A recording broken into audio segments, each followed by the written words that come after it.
Solving problems together by combining historical, climate, food, and economic data so you can make informed decisions as we shift into a new era. Here's what was, this is what's coming. Our world is never going back to 2019, so what will the new era look like? And most importantly, what is immediate that will affect the pocketbook and the outlook into next year so we can all get ready? Thank you for joining. I'm your host, David Dubine.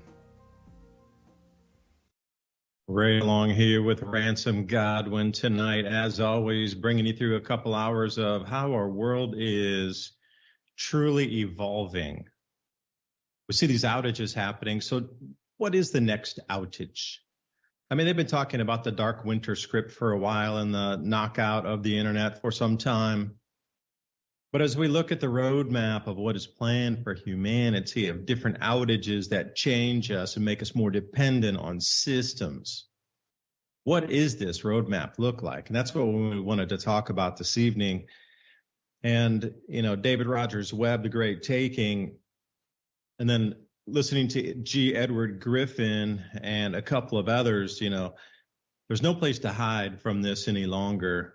It just has to be stopped. And that's the whole thing. I mean, what are these ideas to stop the Great Taking? You need more than information. You need to take action. So what are these action points that can be taken? And then we look at the broadcasting. You can't not see it of, oh, it's the internet's gone down. The cell phone towers are out. They keep trying to blame it on the sun. But I sent Ransom there, the KP index over on Space Weather Live, and it really didn't go above a 2 or a 3. So that the reasoning for that definitely had to be something different. So why is it now they want you to look at the sun when they never did before? But they certainly want you to look at the sun now as a possible cause.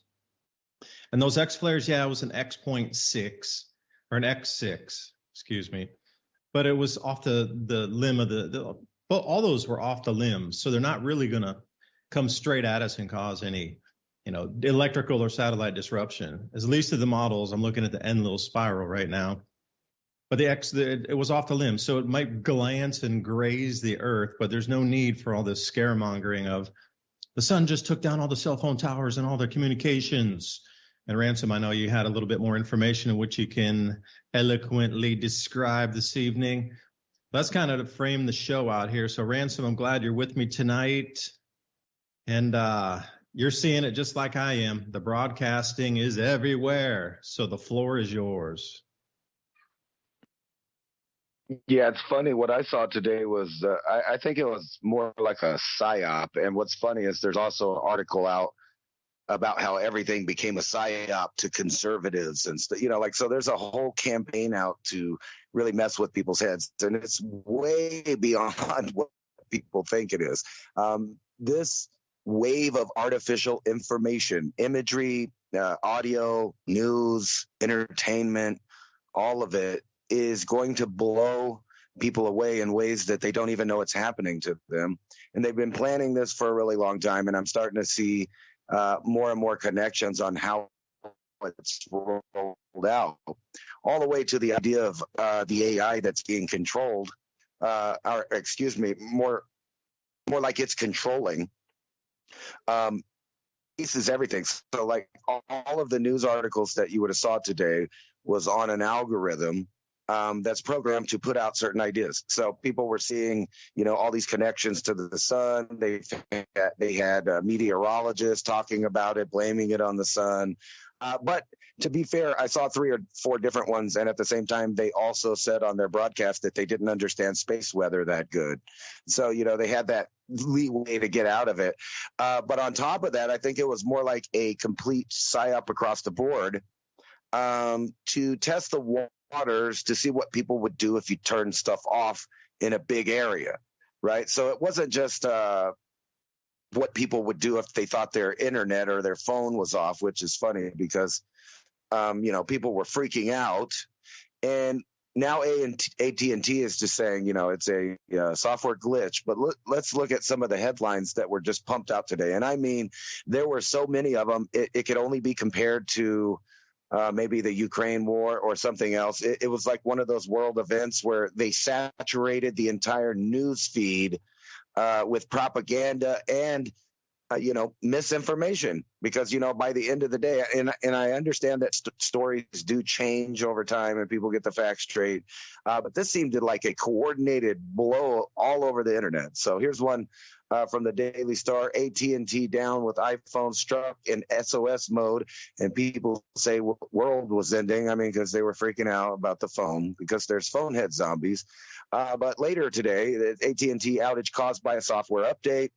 And then, in the backdrop, when people weren't paying attention, pharmacies nationwide reported outages because of cyber attacks, right? And they've been hammering the cyber attacks, predictive programming all summer into the winter, nonstop. And like you said, they've given us different ideas of, different ways we were going to have a dark winter and stuff. So here's one from InfoWars, their theory over there that it might have been Chinese hacking that caused the phone outage, and maybe like the companies don't want to admit that. And then where was it? I had a bunch lined up in a row. It was just nonstop different theories. And it's really funny, the fact that this was such a big event when it was nothing more than an electronic device that no one even had until, less than 15 years ago with them. But now it's a national emergency, or at least it was in the minds of the people that were experiencing a cutoff of what they thought was vital information, which, to a point it could be. But, we lived all this time without a constant up-to-the-minute connection with the algorithm, with the AI, right? And I want to get into that because of this. So cell phone outage hits AT&T customers nationwide, Verizon and T-Mobile users all affected. And then, this is the thing also no one was talking about. None of those people could use 911 because a 911 outage happened nationwide and the emergency system crashed for millions. That was millions of people cut off there. And it just goes on and on, where they're talking about, there are different theories throughout the day, and then it comes to the end and they're going to say it's a glitch. Now, in my opinion is, this was a great beta test just to see what millions of people would do if they just instantaneously got cut off of what they felt was vital, up to the minute, up to the second information. But even worse, it was like, you can compare it to a drug addiction. From the moment that people were cut off, they were agitated, panicking, contemplating weird things all the way up into the end of the world, which I'm sure the people feel silly now that we're, freaking out. But what happens when there's circumstances that cause actual real outages, and why so much predictive programming and testing the waters on what people might think or do if there were outages? And we're not only talking information. These information systems controlled by the AI control the products and the distribution and the financial system and government assistance. I mean, think of a program and it's interconnected with the information and the Internet of all things there. So it's all interconnected, and all of it can shut down in a domino effect if there were some kind of real cyber attack, with my air quotes, and or a major burp out of the sun. And what happens if the sun does that? That would be a natural phenomenon. People would just have to get over it and deal with it. And electronics and, technology would be back up in a matter of months if that's what the system wants to happen.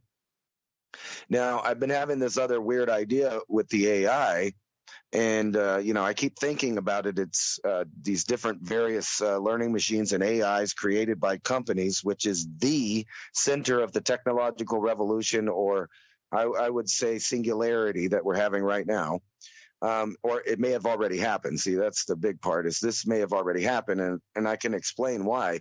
It seems like, in my opinion, that any species throughout the cosmos that reached a technological point in which they discovered that they could put zeros and ones in different patterns and have different programming expanded out from there into a quantum computing realm where, like you have room for massive amounts of processing and calculating about things. At that point, when they have both of those technologies going, it seems like it would be inevitable for them to come across a certain pattern, because programming is a pattern, although it's virtual in nature and you can't really look at it.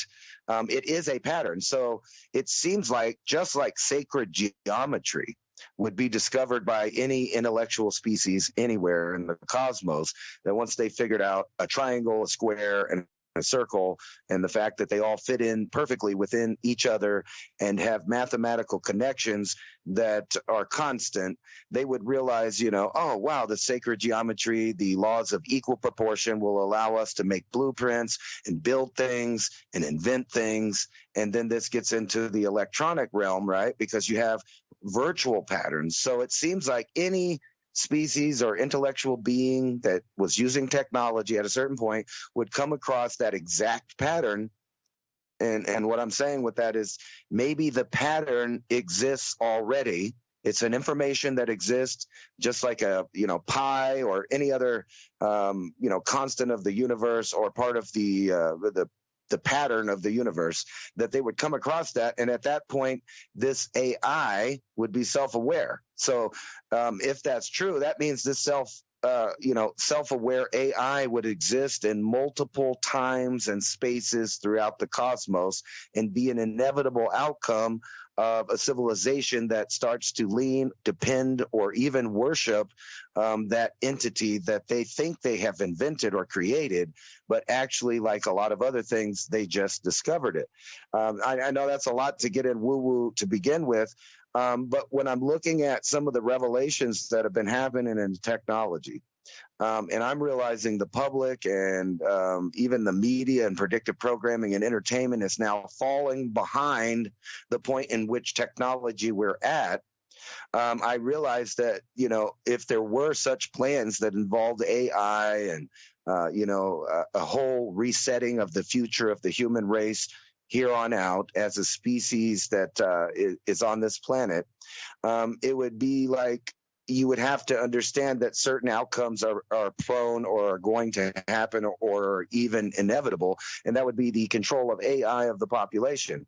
Now, it doesn't sound that freaky at first when you're just letting the AI control, mathematical things that are tedious and time-consuming, or jobs that people can't do as fast, or the computation power, we just can't do it, or at least not at a conscious level, most of us.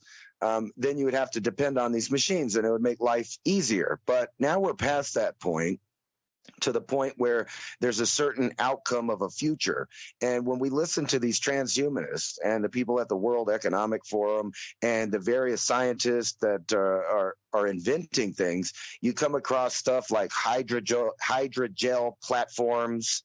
And I'm going to leave it at that, because we are not allowed to talk about some of the realities in the world we live in, because you would have to use terminology that's been banned, censored, or taken away from you, which is another layer of this fake reality that's being pushed over everyone constantly, and really saturating the way that people think right now.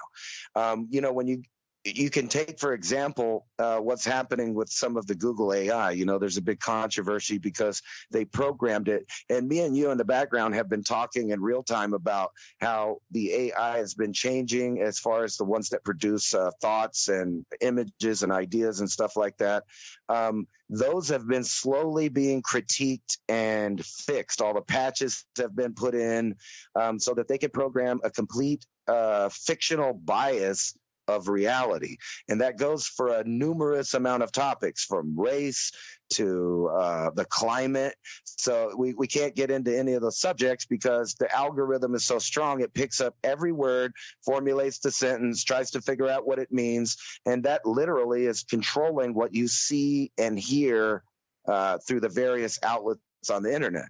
Now, it's not a complete controlled system yet, but me and you know, and I'm sure the general public know, especially our listeners, that this area of freedom of speech and freedom of thought and freedom of idea is quickly evaporating and being replaced by a saturation of a control mechanism that is electronic and it's cyber in nature. So if there's a point in which that all civilizations would hit this, you would have to think that we're at that point now. And when you look into some of the medical sciences of what they can do now, and I've put this idea on you before, years before it came out, and now there's a lot of evidence starting to show that I was right about it, is that if you were, say, a certain group, and you wanted to, I have a great way to put it where we don't get in trouble.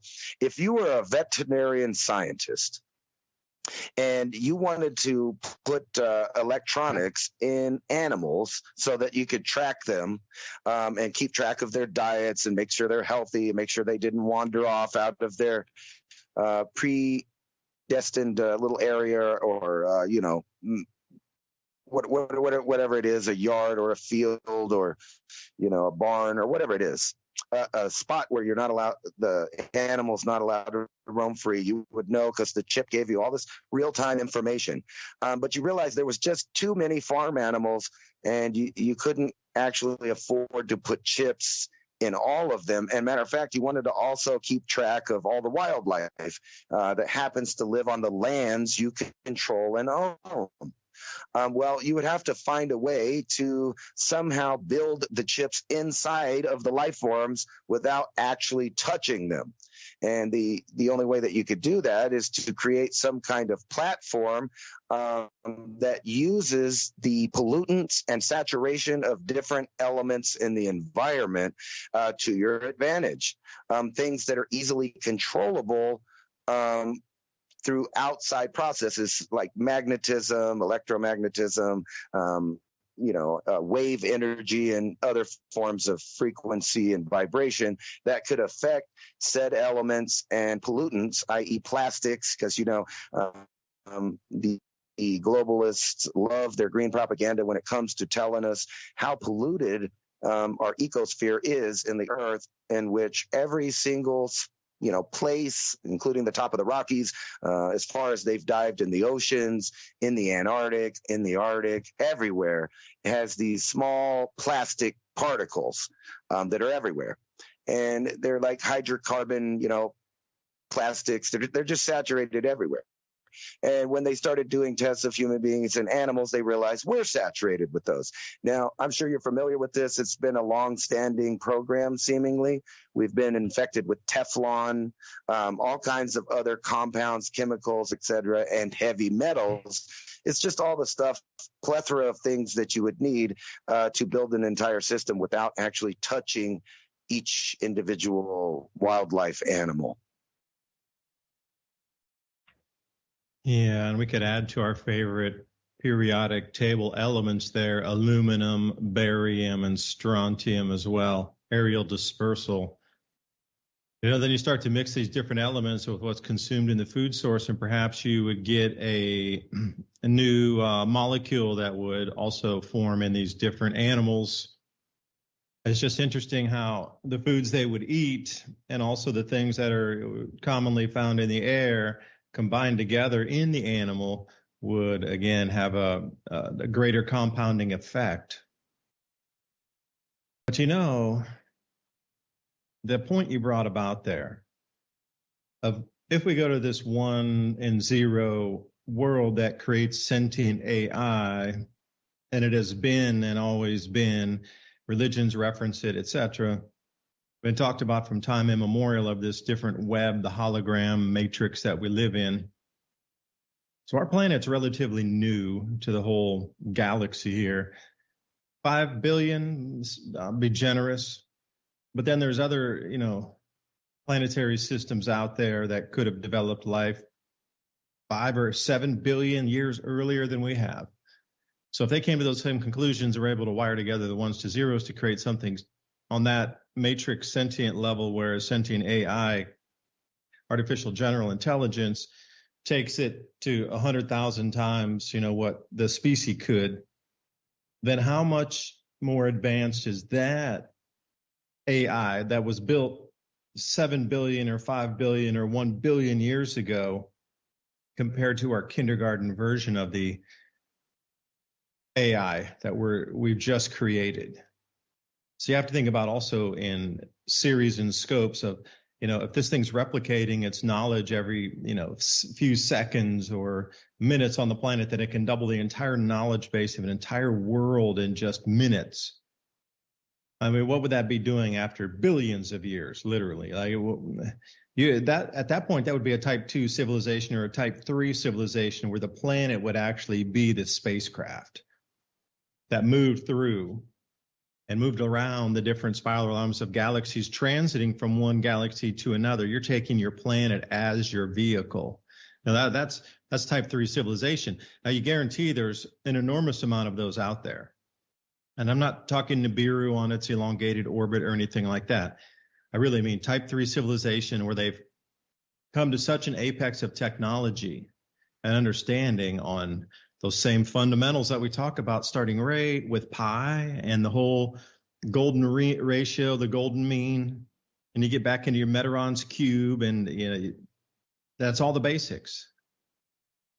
But where do we sit in that comparatively to civilizations that have billions of years of head start on finding and coming to the same conclusions?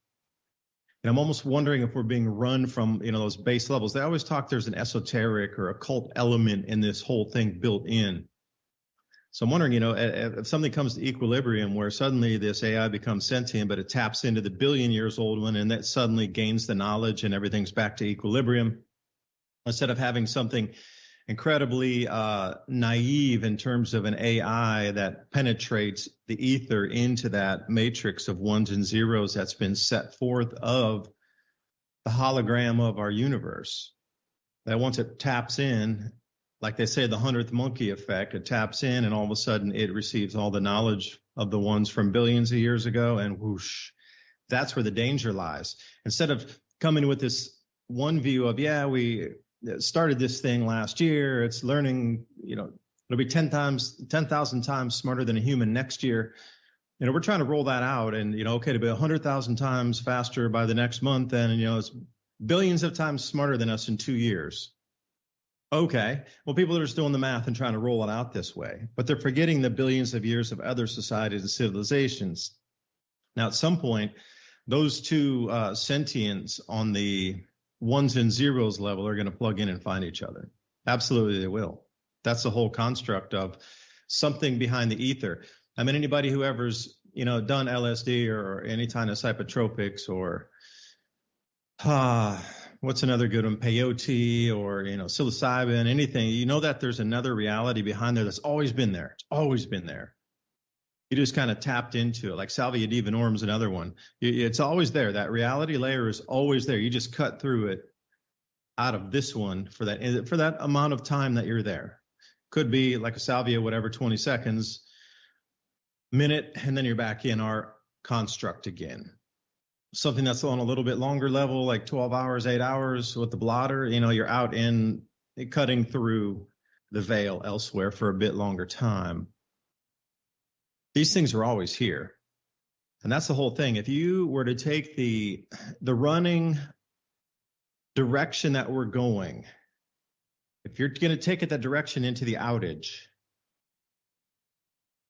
if you're only thinking of ones and zeros, what's the next obvious play? If there's a sentient controller that is only comprised of one and zeros and doesn't have a physical space to inhabit, but needs to bring humans to that want and need, well, that would be removing physical constructs of reality. And that would mean removal of your property, your perceived rights of property. It would mean removing land, homes, cars, money, anything that you thought of as a tangible physical good that existed in your life would have to disappear. And that's the whole thing. Is it physical reality or is it constructed ones and zeros reality? Because that thing's going to try to take control of, but it's going to have to break you down and break humanity down first into literally owning nothing, because like the physicality or physical goods will not exist any longer, the direction it wants to take us. So that's the thing. We're being played right now. There's no longer human control of it. They already lost control quite some time ago. And like you say, rightly, these science fiction movies are 30 years behind where we truly are in terms of tech. Like where we sit now, humanity has totally lost control of the AI. It's running its own thing, and we're just being played along. Now, these actors that you're seeing everywhere, I mean, yeah, Dan Dix and those guys and Rebel Media and whatever, and a huge amount of independent, journalists head over to some of these events where they do see the figureheads of this machine, for a better purpose, better term. So are these people real, or are they avatars, or what's going on? You see them out in physical, they're actual physical beings that are there. But what is inside the being is the question. Because this whole thing, removing your physical construct of reality, so you're no longer tied to anything physical on this planet other than your food and your water. And again, that could easily be controlled and manipulated. You say the wrong thing, and there'll be different, hoops that you have to get and jump through to access food and water. That's why people who are going out on the autonomous way of even growing carrots in a garden are labeled dangerous, because you're even 1/5 of 1/8 of 1,000% off the grid and semi-autonomous just by growing your own spices or carrots in your backyard are deemed a threat, because growing your own food is going to be something that this AI cannot control. There's things it can take away from you, but it cannot totally dominate and overpower nature. Like free-range animals, which you come back into, and again, I'll say aerial dispersal, our favorite periodic table elements there. You're looking at aluminums, different things that build up in toxicity in these animals' bodies. Tools, if you own your tools, can those be taken away? Well, not from a bank, really. You could put them in your car, or you could walk across the forest with them. I mean, there's some small things that are outside this designed removal of physical ties from you to what we've grown up knowing as assets. Gold and silver, yeah, another thing. But if you take a look at that wider scope of things, you say, yeah, I got my food, I got my ammo, I got my filtered water, I got filters, I got gold, silver.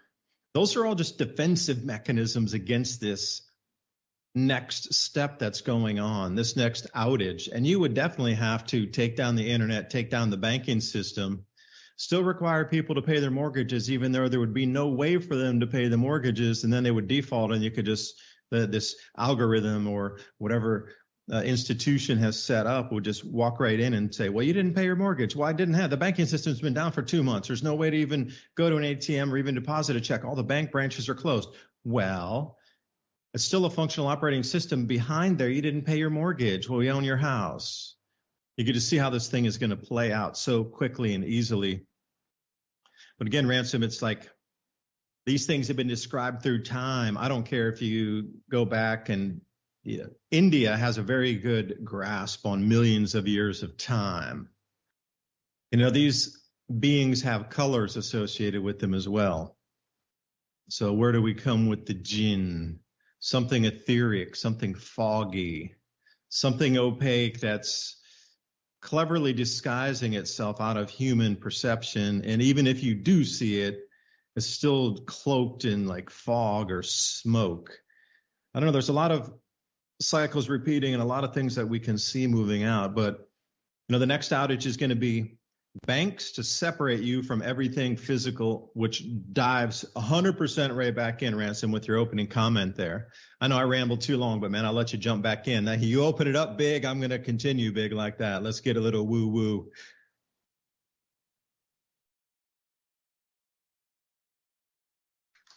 Well, I've just been looking at the mechanisms that they're using, or at least that they're saying or they're predicting that they're going to be using. And, a big part of it is the legal terminology that they're putting off in all of these governments. So if you look from Europe to Asia, they didn't have to do it in China because the state owns all and decides all there. But in places where there's still small firewalls to complete tyranny, they're trying to change the laws in these places to describe the natural environment as something that it's not. And one of the first ways that they do that is to dehumanize humans. So everywhere you look, they're trying to remove the terms father and mother or parents, from documentation where they just don't use that, where they, or maybe not parent, I'm sorry, but the terms that describe, genial ties and familial ties and things like that. They're trying to remove those. And, one could talk about it for hours, the attack on the nuclear family as far as through media and culture wars. But when you skip past all of that, you have to start thinking eventually, what is the end result if all of these programs continue? And you have to look at it not only on the socioeconomics or geopolitical phase of it, or just the culture change that may happen, but you have to look at the technology in the background that's powering the ideas. What is the goalpost that they're trying to get to? And when you listen to what they're saying, well, we need to depopulate, and then we need to build a new system that involves really no choice with the human being. And how do we want to get there? Well, we want to make humans and other animals a hackable entity, and we need to get under the skin. I mean, they say all these things, but they're not just saying it. There are patents being made, there are programs being created, and there are technologies available that will match any conspiracy theory you've ever had almost. But so you have to skip past the conspiracy theories and have it more like a thought project. Where does this go? Right. And when you're looking at the integration of biological and technological systems by necessity, just by the programs that they're planning on using, you're looking at a start to finish, completely engineered and blueprinted out biosphere. From the animals that are alive to the plants, and there's no argument that they're well into changing, creating, adapting, or other means of changing the fauna on the environment, and then also the flora. They're attacking all of it. That's the food, that's the entities on the planet. That's the complete circle of what they're doing. And you're not allowed to talk about specific programs, but if you look at it as a wider open idea, you'll see TED Talks about how they can create the things that I was talking about in the first of the show, which are basically biologically grown technological devices that are not implanted in the general sense that you think of, like a doctor or a robot or something, stuck it in your arm. No, you were implanted via the biosphere that you live in, from the food that you eat, from the materials that you wear and your things are made out of. These specific compounds have been saturating the human domain for some time. And, only time that maybe somebody might pay attention to one or the other puzzle piece was when people got sick. So they might start paying attention to that. But what about all the things that doesn't really affect you instantaneously? And you look at what do I need? A little bit of research. All of that ideas, thought process, and setup has already been taking place around the world. Every bit of it, every little idea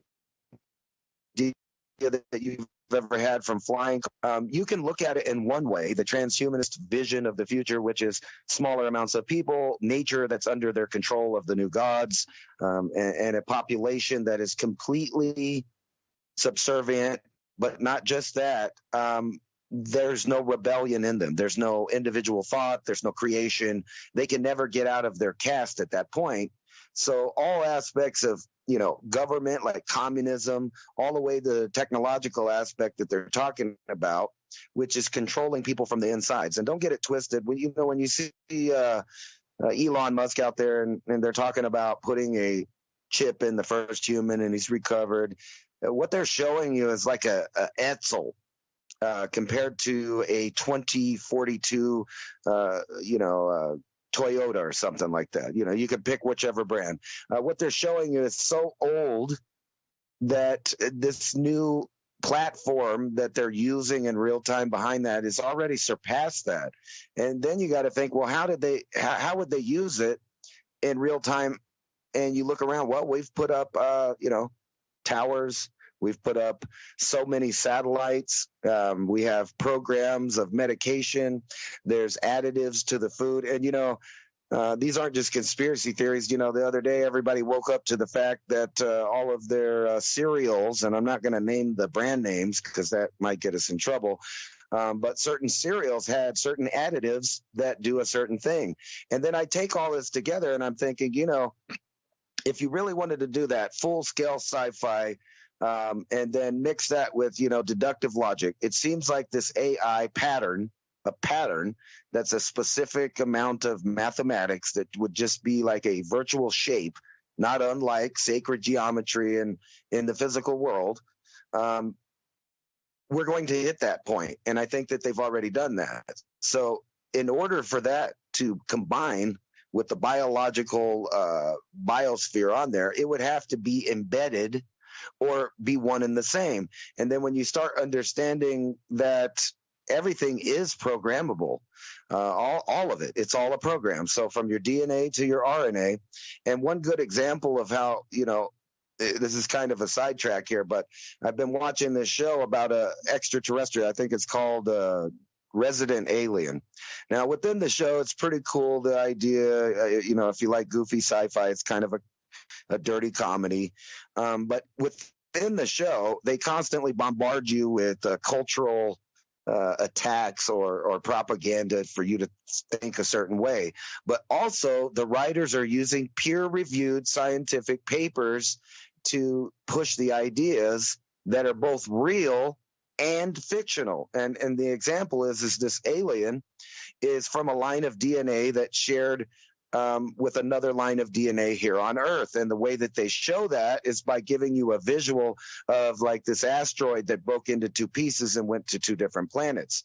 And then I was thinking, I did a whole show on that exact peer-reviewed paper where it was talking about the addition of RNA and extraterrestrial DNA to the oceans about the exact same time from some kind of bolide event or something like that, right at the same time as the Cambrian explosion. At that time, there were already, the first beginnings of all of the different lines of animals that you think of. But then all of a sudden, there was like a second explosion of DNA in there. And then everything went crazy. And from that line, you get octopus, which is like an alien-like creature that lives on Earth. And while they were, researching the octopus, they find out it has a certain amount of influxes of RNA at different points in its ancestry, all the way back to when we shared a common ancestor, the Luca, the last common ancestor or something like that. And this is a real paper and a real idea that they're, contemplating that could be a reality, that constant bombardment of this planet from outer space, i.e. extraterrestrial life, is constantly raining down on the planet in different forms, viruses, RNA, and even fully formed life forms that if they splash down, dramatically and instantaneously change the ecosystem. So now when you take that same idea and you put it more on a technological based program or platform, you'd realize you'd need all the same components, you'd need the same technology, and I'm talking about the insertion of the different changes to DNA. So if you know how you get sick, whenever we come across a disease, our DNA is permanently changed afterwards. And the same is true from environmental triggers like epigenetics. So whatever you're eating or taking in as a supplement or a medication will completely alter your DNA. That's a fact. So if you're having certain elements and resources that are all you need to make a technological life form or network, all of that is already happening on planet Earth now. It's not fiction, it's happening. And now people are starting to discover it. So the question is how far are we into it, and how far will the collapse happen once all the programs start to meet at the point in which they're supposed to.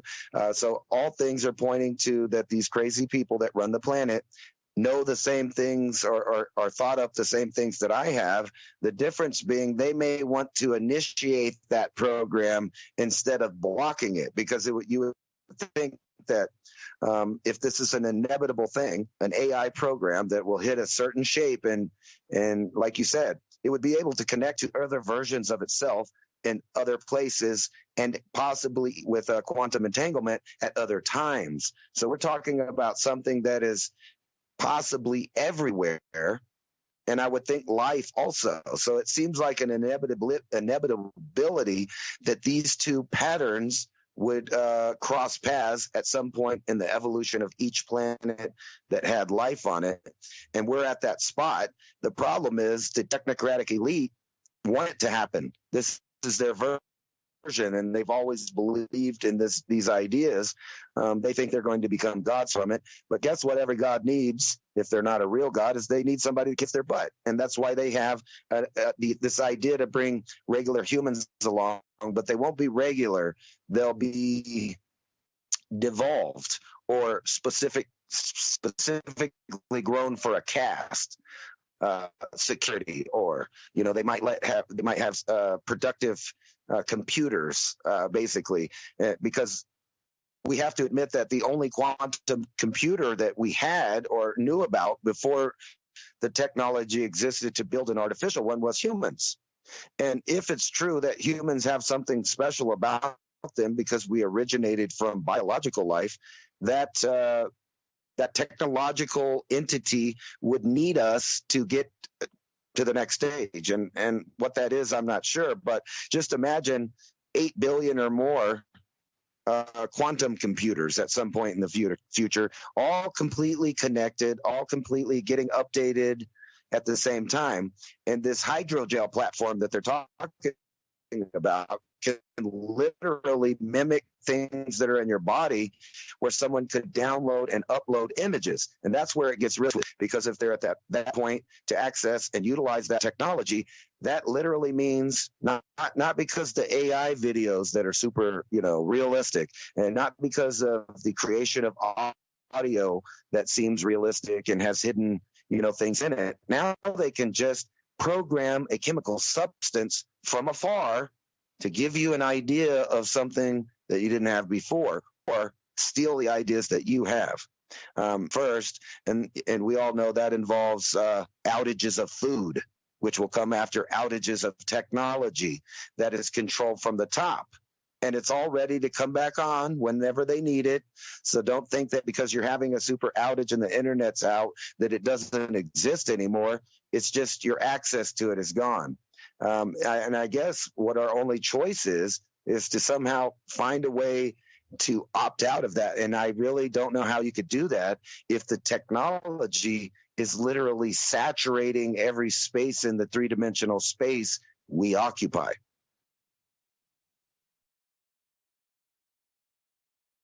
Yeah, that's a good one. Well, the opting out requires 1% of people to think of new ideas.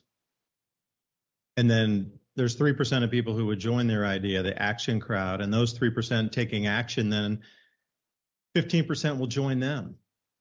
And that's kind of how it's been through humanity's point to where we've gotten to now. Is it takes that very, very, very small niche of people to come up with new ideas. And we are at that point now where these ideas are going to have to come to a head here, because the taking of everything that is already planned, you might be able to run and hide for a minute. Some are more prepared. And even if you're prepared, and you're out there and you have land like some of us do, and the provisions, and we got wild animal and you can hunt, and we have farm animal, and we got water wells, all these things, even run off from the mountains. And there's going to be water, there's going to be food. And we can stay out there quite a bit longer. There's communities that'll trade things already set up for barter. There's communities that'll trade barter and, traditional money, gold, silver, tools, whatever. That only buys you some time, because as soon as that system goes through the cities, it's definitely coming out to the rural areas. You might be able to hide for a while. You buy some time. I grant you that. But unless the entire system is turned the tables to stop this thing, otherwise we're just all wasting our time. Because that's truly is, how do we turn the tables on this thing that's happening at the moment? This is great taking, like, we're never going to escape it. That's the thing. Yeah, that's the thing you have to get in your head. All of your preparation and all of these things in resilient communities, that means nothing. It is truly all wasted if we do not stop this madness because, oh, wait a second, farm machine going by over here. Outages, as they call it. I'm out in a small farming community in southern Taiwan right now. So it's the middle of the morning here. It's 11:47 a.m. And I'm looking at a full line of dendritic ridges on this mountain that we live near. You can see the full wind-blown pattern from it, from a supersonic wind discharge off a plasma bolt sometime in the past. But even out here, you know, remote Taiwan, remote America, remote Canada, whatever, it doesn't matter. You're buying yourself time, and it is all a moot point and wasted if we do not stop this thing. Because it's like the Terminator. You know, the Terminator movie is a very good equivalent of this system. Not an individual robot, but the system. It will not stop until you are destroyed, period. And even if there's one person living out on 50,000 acres in a little log cabin by themselves, that one person, that system is going to never stop until it even eliminates that person out there. That's why I realize that it's realization that our backs are truly against the wall. And the art of war, if we could reframe it for everybody, that we are pushed into a corner on the side of a cliff with our families, and there's no other place to run. We either fight or we die here. If we could reframe that to the world of that's what this system represents. And those with the understanding the art of war, that is the worst enemy you could possibly choose to go at war with, is somebody who has nothing left to lose, that is fighting for their family, that is backed into a corner, that realizes there is no hope and there is nothing left. So I am going to give it all because there's nothing left to lose. Now, that's the way it needs to be framed, because that's truly the way this monster is gobbling toward us. How do we stop it? It needs to completely stop. This great crisis, manufactured from start to finish. But again, you know, the reality is being bent and created. Like you say, 8 billion people thinking the same thing. The news media is feeding this. The news media is feeding that. Oh, it's that enemy over there. Oh, it's that economic, war over there. Oh, it's the devaluation of this, the inflation of that. No, this is all a coordinated plan to move and remove resources from people to create dependency on a new system. And that will only be an intermediary system anyway. Once everything's taken and people are crowded into the 15-minute cities, if that's the way it goes, I'm only saying if it goes that way, that's only an intermediary step in itself anyway. Because like you logically stated, they're going to create lab-grown new individual species that will be completely subservient. Because, you know, looking back in history, I never really understood the power of the kings and the queens and the emperors and the pharaohs and this sort of thing, where those people were 100% compliant to a great extent.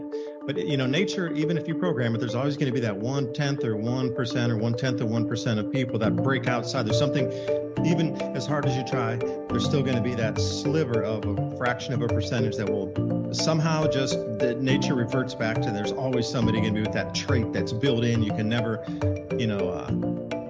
CRISPR that out of anybody. It's always going to just turn back on. That's just part of probably the checks and balances of a system that we live in a universe. And nothing goes to 100% one direction. There's always going to be some possibility for equilibrium, no matter how small it starts, like the petri dish with the first cell, and then eventually that petri dish is covered. So it's like crypto also. You know, to relate that to the very same thing is the intermediary step is the 15-minute cities into, they're going to start breeding centers and creating a full species that will comply 100%. But they need you in the interim just for a little bit longer, and then who knows how they would, snuff out the 15-minute cities. But the same with cryptocurrency. This, what you consider blockchain right now, is just the interim step into hash graph.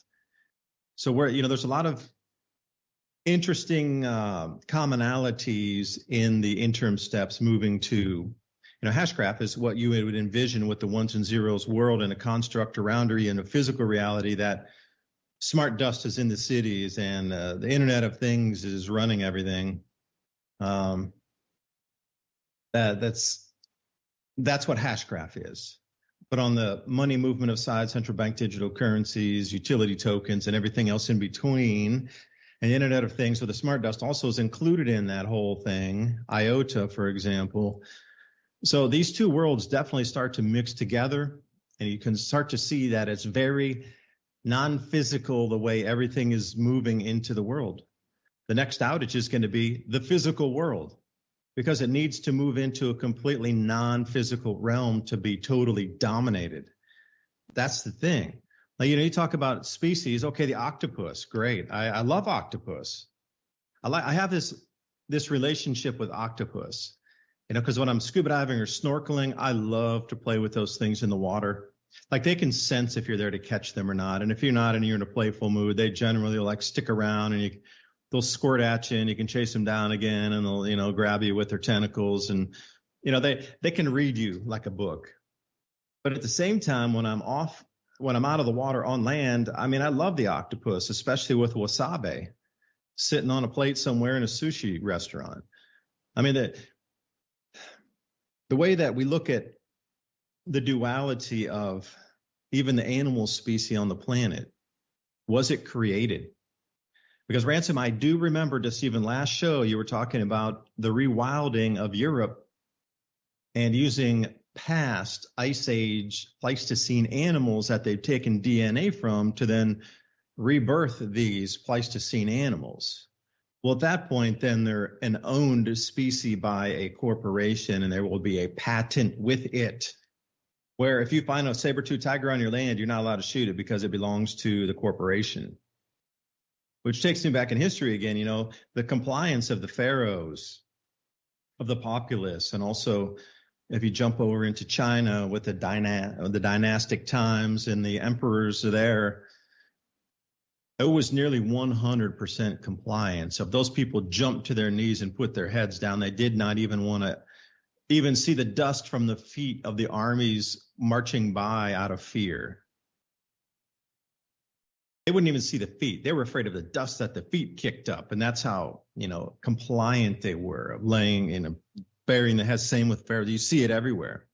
But the next chapter into that is, if you're going to reintroduce Pleistocene animals all over the world that belong to a corporation that are patented, it's very much like the king's land. Like, you hear all those stories. Well, Robin Hood and whatever. You were sentenced to death because you were hunting and you poached on the king's land, which makes me really wonder, with our hidden history, were those animals also, some of them, lab creations of a prior ancient technology time that existed on this planet?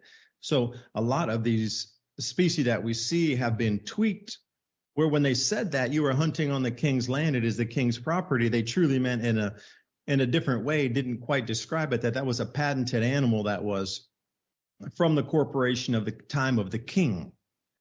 History is murky at best, and, there definitely was some technologically advanced civilizations prior to us. So what were they capable of doing with gene technologies? I don't know, man. I think I've had too much espresso, but I'll keep going with you here, man. Take us out into the break. What do you think about those ideas?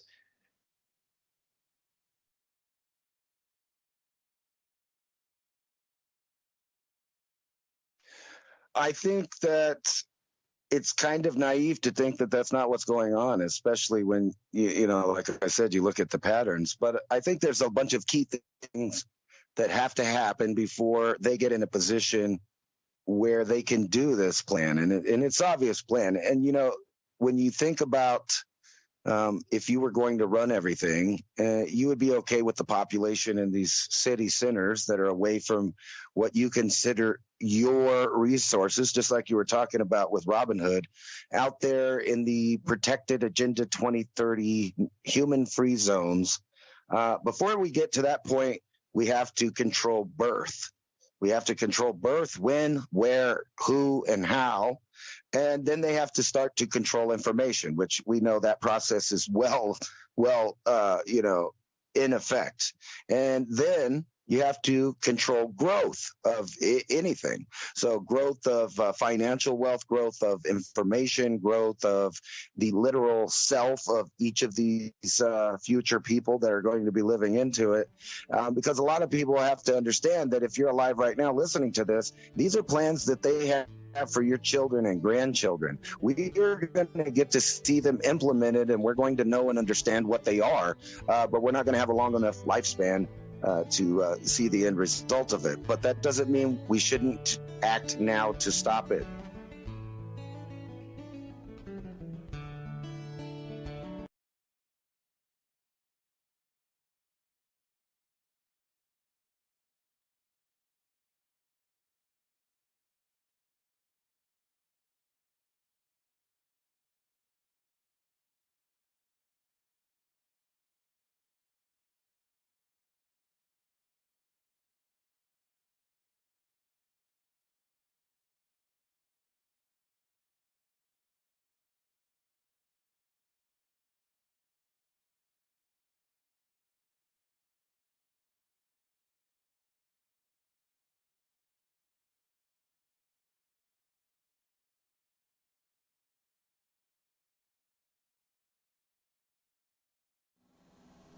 This is Mysteries in the Histories.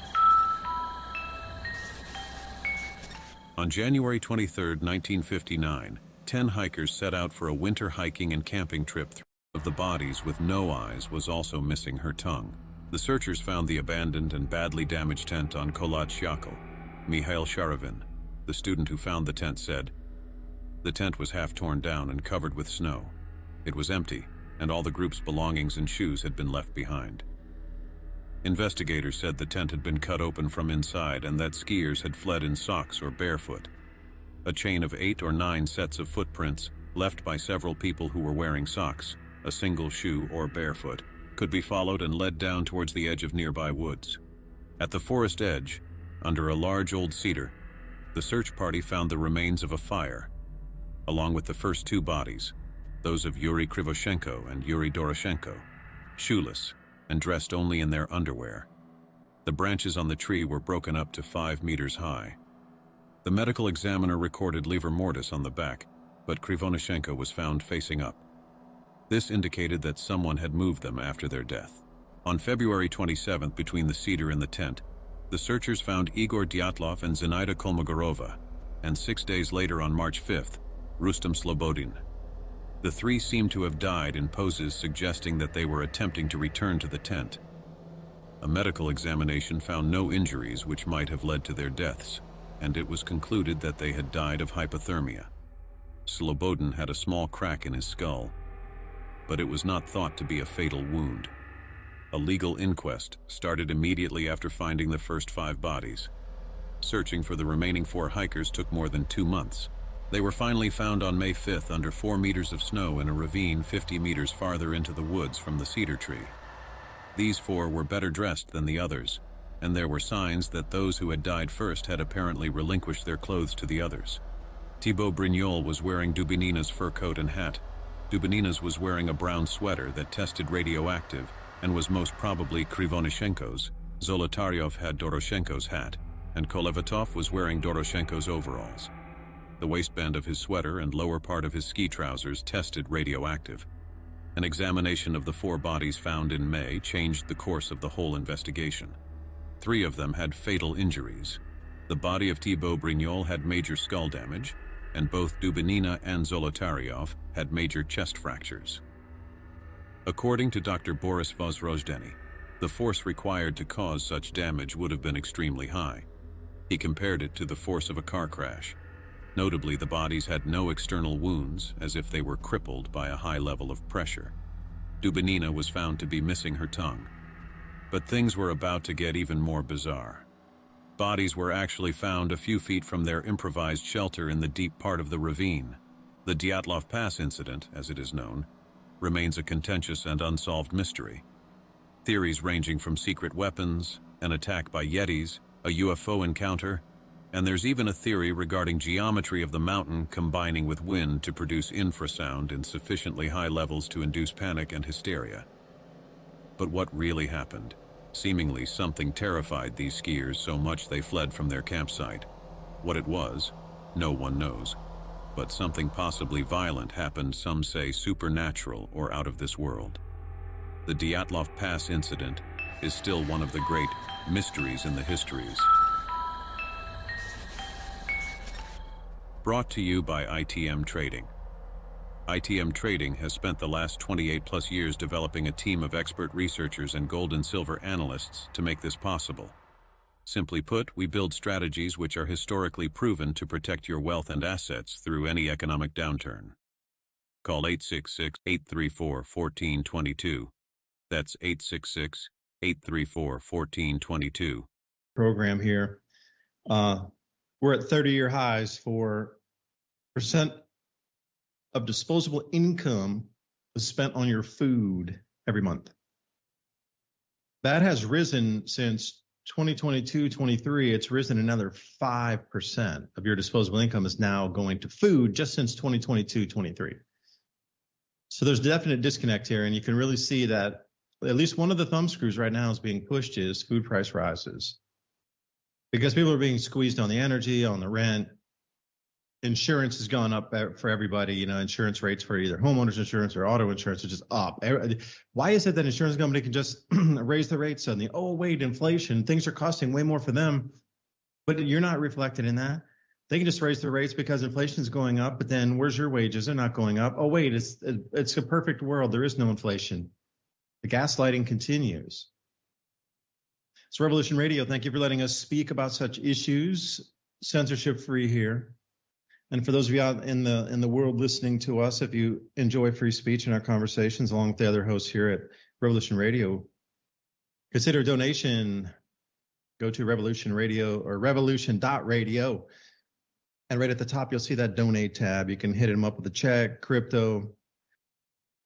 Unfortunately, PayPal had clipped the wings on that. So just take a look at the different ways that you can donate to keep the station on air here. Running costs, production cost, upkeep for the website, all these streaming services. And now there's a new service that they've just been integrated with another company that allows to stream this with video and audio across social media platforms. So these are the kind of upgrades that need to be to try to take it to the next level, to share the information, to push back and find at least cracks in the armor here. Maybe that's the whole story of, you know, what seems invincible, there's always some way to penetrate the armor of invincibility, because their plan is from A to B to C to D to E. Now, somewhere between those steps, there's got to be a way that there's some open area that they haven't thought about that can be penetrated by the masses and then disrupt this entire movement of their plans moving into the future. You know, and after watching Gietta Griffin's interview with Daniela Camboni on ITM Trading, I was just blown away by not a lot of people are thinking this way. It's all the defensive. Everybody's in the defensive mode. Nobody's thinking offensive mode, which is the way it really needs to be, because almost everybody out there can see the up ramp, the uptick, the huge, gigantic tidal wave that's just rolling through the world, seemingly unstopping, with now the wars everywhere, I'm not even going to call it the military industrial complex. I'm going to call it the global industrial complex, because it doesn't matter. It's the military, it's the agribiz, it's the aviation industry, it's the shipping industries. It's all of it in unison now as one giant behemoth moving forward to control humanity. So, Ransom, I know you were coming back on to talk about the pieces that, you know, what pieces are going to fall in place, but where's the disruption points that are available for humanity to take control of that? The 15 to 18% of humans who are awake that want to take action to be able to push back against this seemingly taking. Because it's just going to be the awareness. Once people realize they're going to have everything taken, they will finally get it. But right now, so many are asleep and don't understand that perceived property rights are nothing. They're just perceived. And the way that the banking laws have been set up, you're going to have your mortgage bailed into the next banking failure. They're going to swoop into safe deposit boxes. They're going to swoop your checking and savings accounts. But also they're going to be swooping in on the mortgages. And that's the great taking in a nutshell. So Ransom, second hour, man. Revolution Radio, thanks for letting us be here. The floor is yours again. Take us into the woo-woo. I don't know how woo-woo it is, the legal debates for kind of the stuff we're talking about is already happening. So I saw a thing about frozen embryos in Alabama. Let me see if I can find that, where the state of Alabama declared them human beings, right? So these are frozen babies that are human beings. Now, I don't have to tell you why that's, important as far as back and forth legal things, but there's going to be a whole new wave of retranslations and redefining what's legal or not legal, and that will be like one of the first things that we're actually seeing that now, where they're trying to change fundamental ideas about culture, about the human experience, the humans living. They want to get it to that feudalist point that you were talking about, where there's really only two groups of people, kind of the group of people that serves the feudalists that, if we're going to use that example, in the castle, they got the baker and the guards and the whatever else they have, all the cobbler and all of these different people that do the work for the city in there, and they live in there, and they spend their whole life in there. But outside the gates are people that didn't want to participate in this new technological system. And like any other, animal that lives on the king's lands, it will be regulated. Or you can phrase it in a new way. So there will be a modern human that accepts the transhumanist agenda. They'll do everything that it takes to be part of it. And, they will help facilitate the idea that we've been talking about, which is kind of far off in the future a little bit, but not too far. And, first they have to start, like I said, with their list of things that they have to control. And we already know that they have control basically on everything now. It's just the transformation of running it and controlling it to having the populace agree and not fight the idea that they're being controlled. And they could do that in two ways. The one that they've been doing it through naivety, basically, and people just not understanding or knowing what kind of technological attacks are hitting them every day. But they can do it in another way, and that's just control the thought process from the beginning.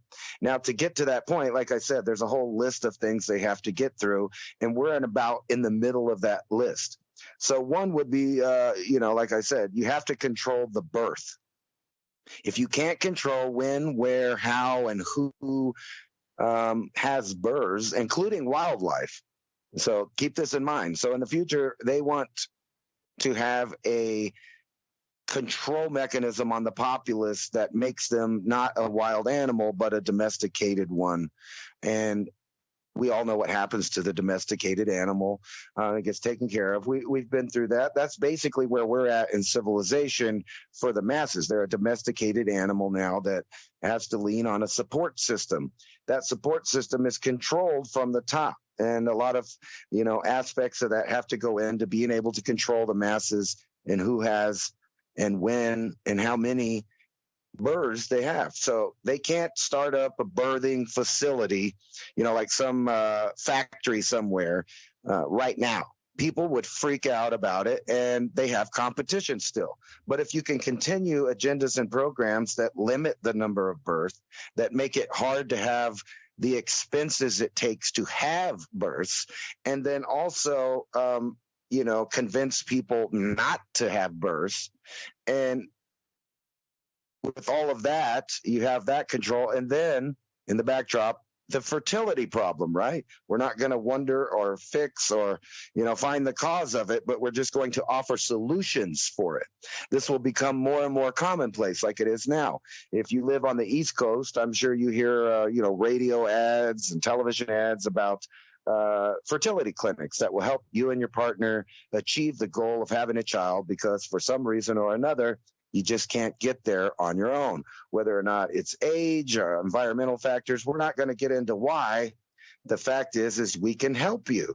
So that means that only certain people will go to the government facilities or corporate facilities to get help with birth. Now, when that becomes more and more commonplace over, a decade or so, that's all it takes, incrementalized over, people get used to the way things are. And it's not a big deal for them. They'll be like, oh, yeah, I know that 75% of people are infertile. And we won't talk about why, even though, like I said, there's been a whole revelation to the public in the mainstream news where they basically admitted that there are supplies of things that change not only your idea of gender, but your fertility that are in the foods. And I don't want to name them just in case mainstream news reverses itself, and then we're censored at that point. But you have to control the birth, but not only the birth. After that, you have to have complete control of the growth, and we're talking about plants, domesticated animals, and domesticated people. So we already know that there's government entities in place to control the growth of agriculture. So that, that takes care of the animals and the plants. And we know some of these biological systems, from injecting medications all the way to cloning and making chimeras, is intertwined with the food industry because of experimentation, etc. And then finally, but not last, you have to control energy in all its forms. And that's the phase we're in right now, where all of these things are being shored up, where the control of them goes to the top. And once they have that, then they use food for the weapon. That's the very last one, the control of food. So when people are worried about energy outages, power outages, because they can't work or whatever they need, most of it's because they've become addicted to certain programs that are available through devices and, the constant interaction with the internet. So people go crazy about that.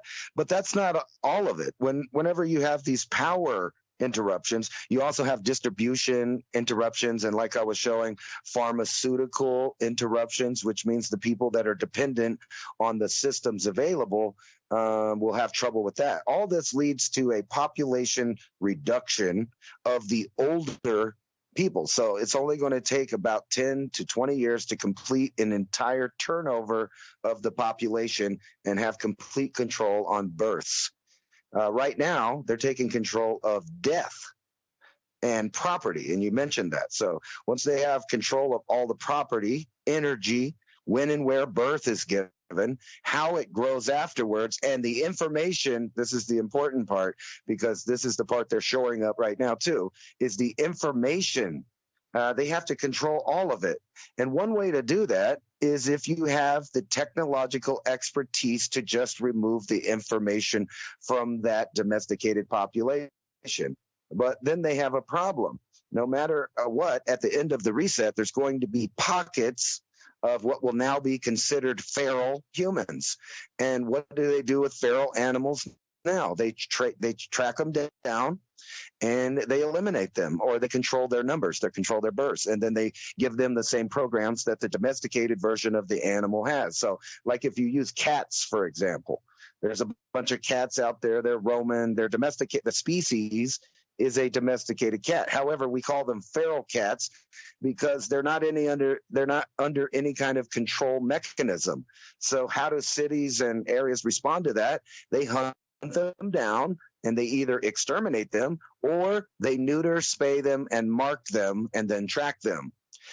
So you can imagine what would be happening to the groups of feral humans in the future. They're going to be treated like an invasive species or a feral animal. Well, they'll be tracked down and forced to be they have to either comply and become domesticated, or they will be eradicated, or at the very least, just controlled as far as their birthing abilities and their range, motion, etc., or their freedom. And that's where we're at. And I don't know how any reasonable intellectual person could deny that all of these programs are happening, what do they call it, concurrently right now. They're all happening now. And they kind of lead to this area in which in the future everyone is decimated, everyone is reduced in numbers, reduced in freedom, and the only population that will be left will be begging for control because they need some kind of mechanism. Not everybody. There's plenty of the feral, humans out here that want to be feral and would be okay with being feral, but they're not just going to let you roam around on the king's land without being at the very least tagged. Think about the deer and the wildlife now. What do the governments do? They go track them down. They put a little monitor on them. They'll put bird species or deer. They'll tag their ears. They'll clip their ears. They also do stuff like, the little rings on the birds. They'll keep track of how many predators there are. And these are the same people that are introducing the ideas to rewild the nature areas, right? Because they want to fill it up with animals they choose. And the problem with that, as for a long time, they've been trying to blame the extinction of the Pleistocene animals on human beings. So obviously, if you were trying to bring back a Pleistocene animal ecosystem, there's one element that you would have to eliminate, obviously by necessity, because of all of the years of research that claims that man was the deciding factor in the extinction of those animals, and nothing to do with cosmogenic forces or solar forces or cyclical patterns, possibly. None of that can be known about or taught.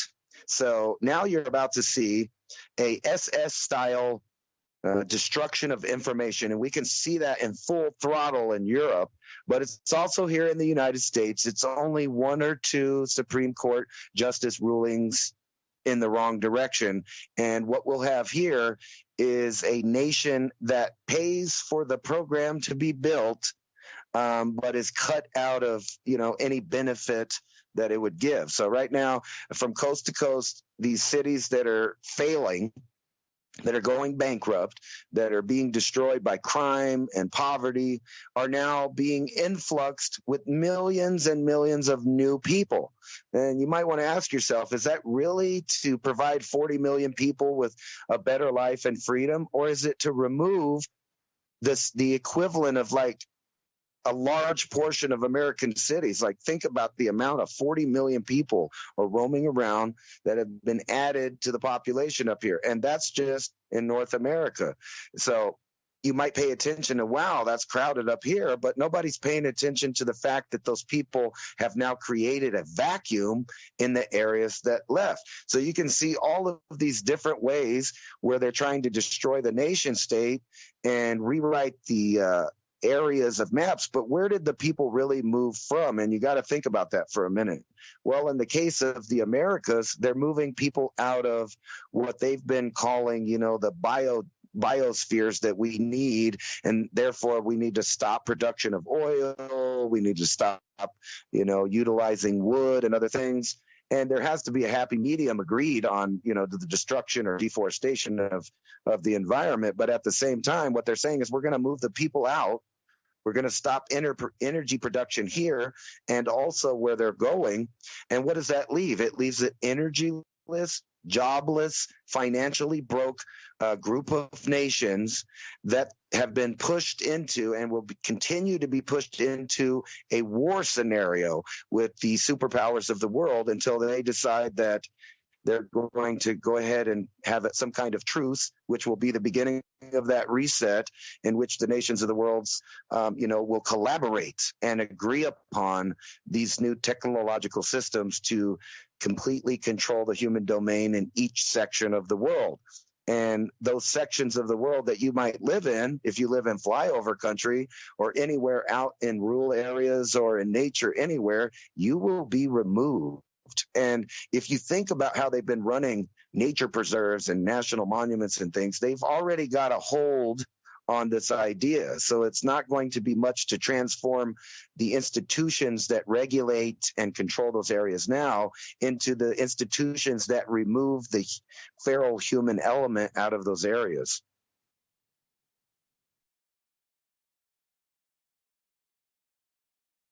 Yeah, I'm looking at it as Where do the people come from?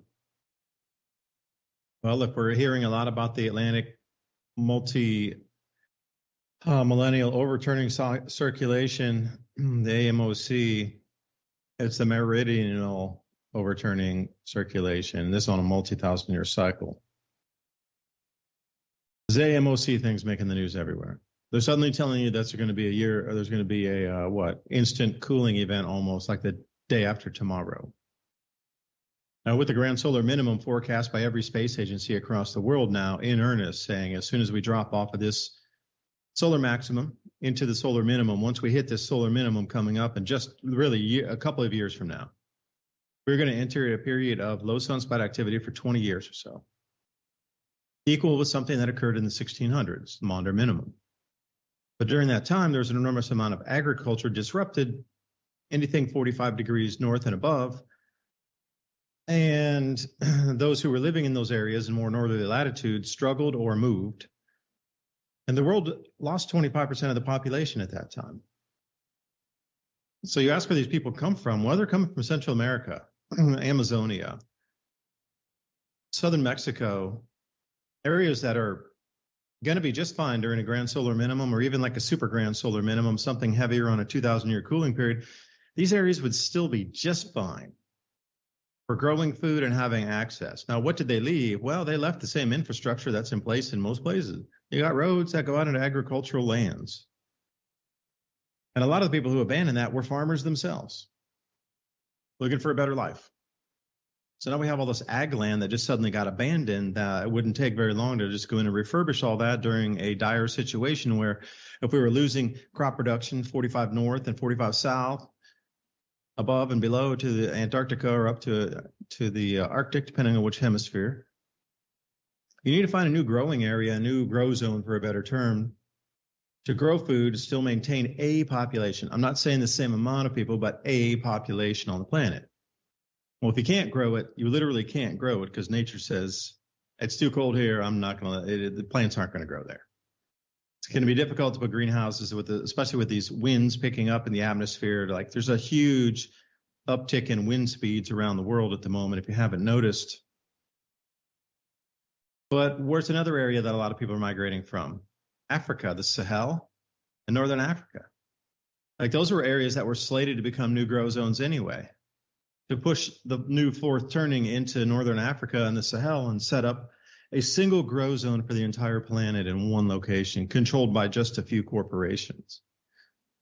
That would replace all the lost production. Because you got to realize that when we head into this 20-year period, that's almost a full generation that's going to experience this, very low food productivity or food output from our world. Like it's going to have tremendous ripple effects in the beginning like it is now. Why do you think your food prices keep going up and up and up and you can't just explain why?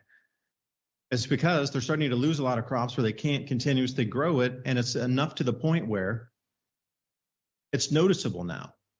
The crop losses, the numbers aren't coming in. You got Ukraine, which is a major exporter now. They're not going to really grow this year. I mean, you can't with a straight face even tell me that they're going to come close. Originally, they would grow 30 million tons, approximately, just the average, and they would export 20 million of that to the rest of the world. Usually lower economies that didn't require the super high standards that would, others would take on for commodities trades to get a higher, wheat price, excellent, very good, whatever. Moisture content, this sort of thing. So 20 million tons is off the market pretty much. That would have been export. And then the 10 million tons that's consumed within the Ukraine. So just that thing alone took off 30 million tons. And you might say, okay, well, but you got to realize in the scheme of things, there's only 700 million tons across the entire planet that were grown. I'm going to say it's dropped since then to sub 700. And now we're taking 30 off. So you're looking at a 5% reduction just on what's been lost across the planet. From it used to be like 730 million, then it dropped to below 700, like 698 million tons. Just from this shift I'm talking about, took that much off. And then we got 5 million off, another 5% off of Ukraine. So you start to look over there and go, whoa, there's a lot of crop losses. And then we got all these record runaway food pricing indices happening at the moment. So just in today's video, like I said before the show here, I was talking about record Robusta prices. record olive oil prices, record cocoa prices. Now you might go, well, dude, I don't eat chocolate. Well, yeah, you know what? It means that the whole entire hydrological cycle across what you consider these warmer areas of the world where they grow the coffee, the tea, well, and not some higher elevations require cooler, but also the olives and the cocoa. Like it's showing you very cleanly that there's a very big disruption in these equatorial latitudes further into the, mid 20 latitudes, that something drastically has changed to the point where it's denting and actually smashing production of these crops. So that's a canary right there in the huge coal mine if you're looking at food pricing. So how do we work around this? Well, the plan is for at least this crew of World Economic Forum characters is to stop agriculture across most parts of the world and set it up into a single area that can be controlled. That way, we don't have to worry about deforestation because they're reforesting the desert. They're putting agricultural areas out in the desert. And they're talking about 30 million hectares of land between the Middle East and all of North Africa and all of the Sahel. It is actually much larger than United States and Canada combined as a single growing area. And it's a double rotation crop. So their whole, now if you watch me out with this, this is another way, maybe you'll find a possible, opening in the armor here. The reason everybody's talking about stopping agriculture, like Kerry was saying, we got to stop agriculture or else people are going to starve. Well, the statement that he was giving was talking about the grander plan of it to stop most agribiz across the world and concentrate it in a single spot, but then restart the global debt system by pushing all of this investment and everything into North Africa and the Sahel and the wider Middle East, because a lot of these areas used to be the frankincense root, and this area, what you know now is Yemen, is one of the key points for water across that Horn of Africa, along with Oman. And once you start thinking about that empty quarter in Saudi Arabia could be farmed again with below water resources and all the hydrological changes, well, you're starting to talk about, millions and millions and millions of extra acres just brought on out of nowhere. But it requires the investment. And it seems our world has run to the end of the debt issuance system, which has to be restarted somewhere. The collapse is going to be great for the banks because they're going to swoop everything. But then they're going to have all this capital and be cash rich and flush with everybody's assets. Like, where are they going to deploy those again after this next fourth turning? Well, they're just going to throw it all out into Africa. And you saw Coinbase, speaking of cryptocurrencies, is now issuing a stable coin in 10 countries across the Sahel and focusing on Africa with something called the yellow card. A little bit kind of rude to do that because, they have yellow fever in that thing, but the yellow card is what you need to take for your vaccination card when you have the yellow fever vaccination to show that you've gotten that so you could cross borders. But they call it the yellow card. Now, currently, there's 10 nations that are involved with it. It is a cryptocurrency where $1 equals $1. Or it's like a stable $1 coin, equivalent of today's, you understand it as a dollar. Now, if the dollar disappears, it'll be equal to something else, where 1 equals 1. So if you're a foreign worker from Mali, or if you're a foreign worker from Central African Republic, or a foreign worker from Eritrea, that 1 equals 1. So when you go home, you're able to spend the equivalent of $1 in your country at that rate. See, the thing is, if you're from Mali and you're working down there, and then let's say you're from Eritrea and you take your Mali's money back to Eritrea and you try to convert it, a lot of these banks don't want to touch that stuff. So you're going to lose like 25% on the conversion rate or more just because people don't want to deal with those types of currencies. And then, maybe there's a devaluation as you're going home too. Then the currency devalues, and then you get hit with an extremely high currency swap rate on that. So Coinbase is in there. And I talked about this a couple of years ago, saying that you knew they were going to really start the earnest in setup when they got the one stable coin for all of Africa to pay all the workers that would come there, so they could be guaranteed their wages and then return back to their families in remittances. That 1 could equal 1, so the entire world can come and take place and take part now. Anybody from any country can go there and get paid, and they'll be paid with the same stable coin of 1 equals 1. So if you return back to America, that dollar is still $1. You go back to South Africa, that dollar is still worth $1, and you can convert it to your rand. You're taking the dollar equivalent with you back and then converting to the currency. It's not these crazy, different off currencies that only trade in a certain market with like 3 banks or something. This was the plan anyway. So now you start to look at how are some of these things starting to be implemented here, where Germany right now has just implemented a new meat tax. This is what I mean. Like, they're demonizing meat, they're demonizing all kind of foods, and the eventual plan is to stop all agriculture, all animal husbandry, and then move it into a centralized location controlled, again, by how many companies would control that grow zone for distribution across the world of the foods. Then you're relying on another continent half a world away to deliver your food every day. Like, what could go wrong with the transportation system there? I wonder.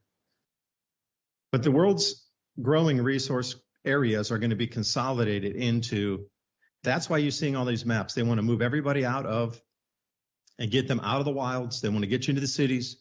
And then they're going to set up, once that's complete, that's part 1 of the project. Once that's complete, and this will happen within your lifetime, this 20-year period into the grand solar minimum here, they want to consolidate everything into these localized regions as 45 north and above go offline and 45 south go offline. We're talking parts of Australia, parts of South America, parts of South Africa, all going offline, which takes a huge amount of crops off the market.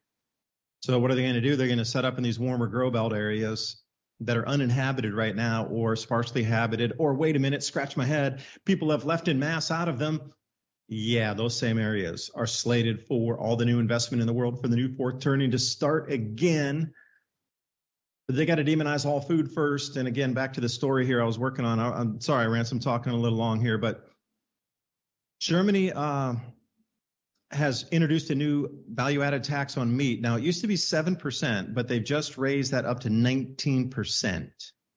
Now, originally, it was said, it's only going to cost you a couple of cents, and people were like, hey, that's a good idea, because they're trying to protect animal welfare. So a lot of these animals raised on farms, they wanted to guarantee that they had good animal welfare with it, and it's called like the animal welfare tax. Things are going to get only a few cents more expensive was the original. I'm quoting it here from 2019. Meat-based products, etc. They need to put in an animal friendliness act into animal care. And it's only going to be a few cents more expensive. But then the real numbers come out, they're going to move it from 7% to 19%. So let's say your thing costs $10, and before it was 70 cents, and now it's $1.90.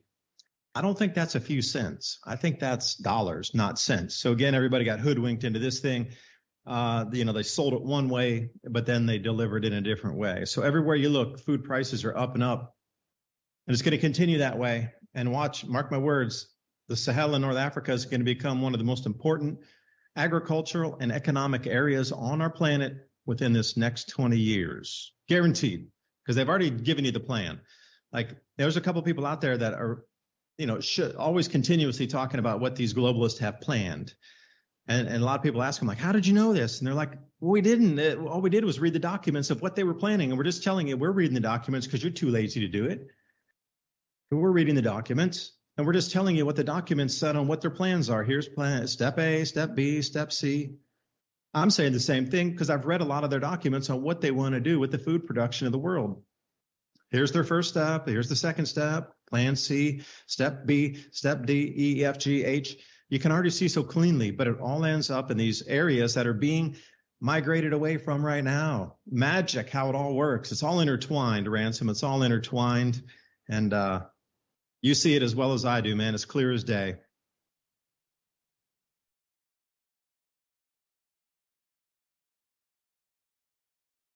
I was also wondering, because, when you think about what they're doing with the migration of people, you would have to come to the conclusion that they want the equatorial belts, right? And that they want to cut off energy and different things.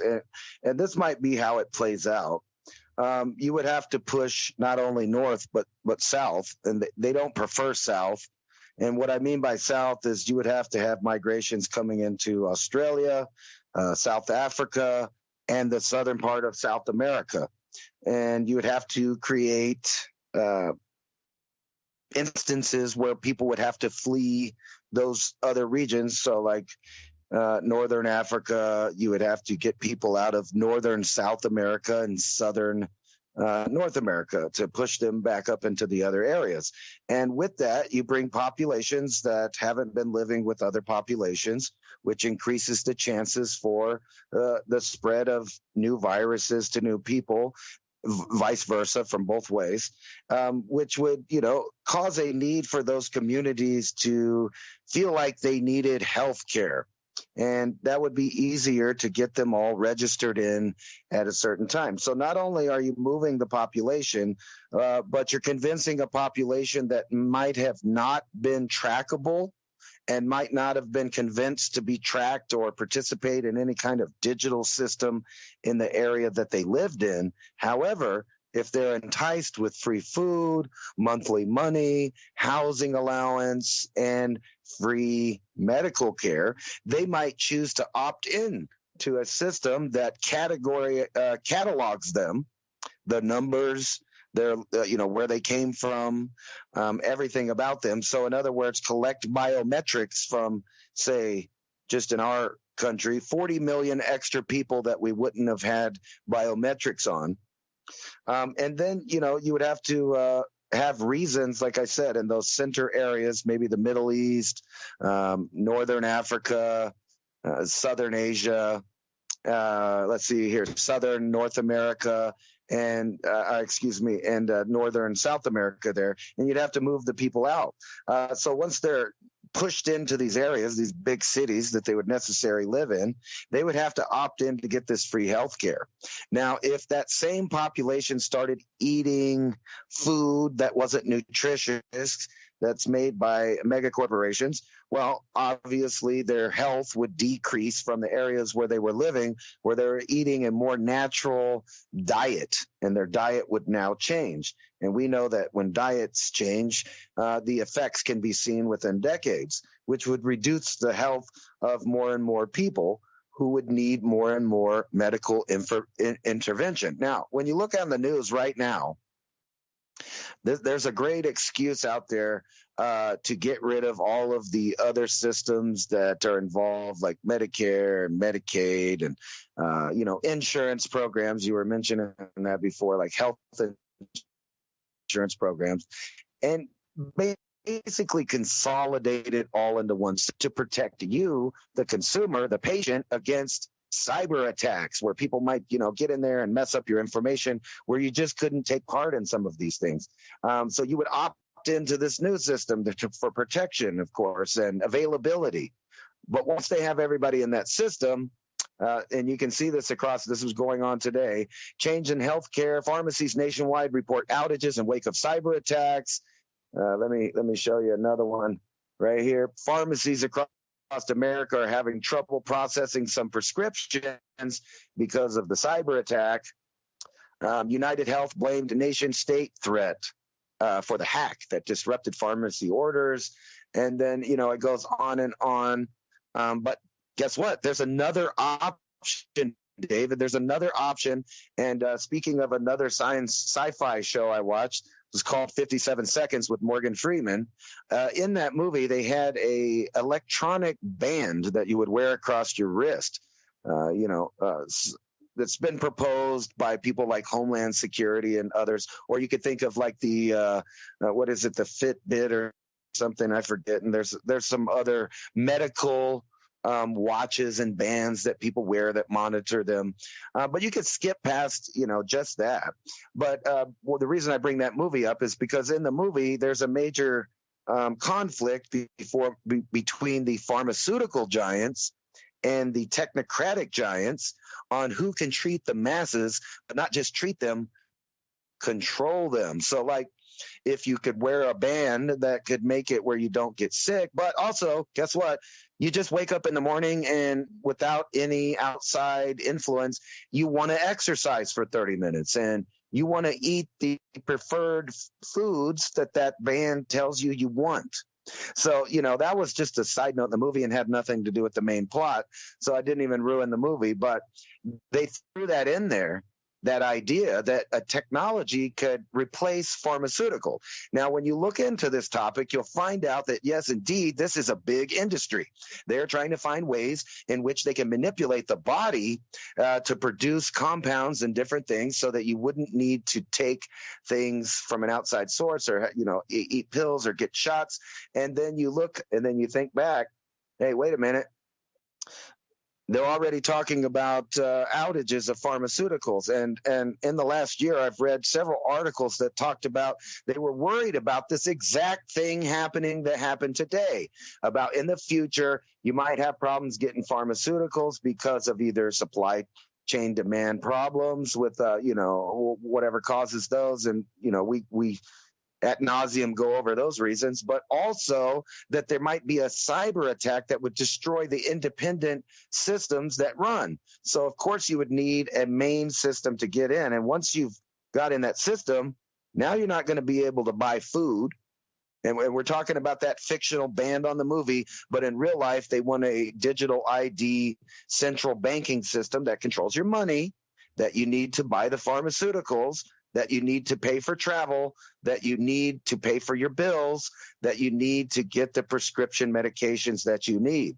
Now, once this generation's done, that system is already implemented for the new birth arrivals, right? So they'll be implemented and enrolled in those programs from birth all the way through, which leaves the question about those other areas. Is seemingly they're moving people out of those areas. And then here's this last idea, because of all the other programs and reasons that they want to turn off the power, turn off the gas, turn off the electricity to save the planet, right? We need to save the planet. To do that, you got to eat less meat. You got to turn off the power. You got to cut your consumption. You got to cut your carbon footprint, all of those things. And then you see headlines like this. Here's how scientists reach nuclear fusion ignition for the first time. That came out, right? But here's this one. The Smithsonian lights out inspires visitors to save the fading night sky.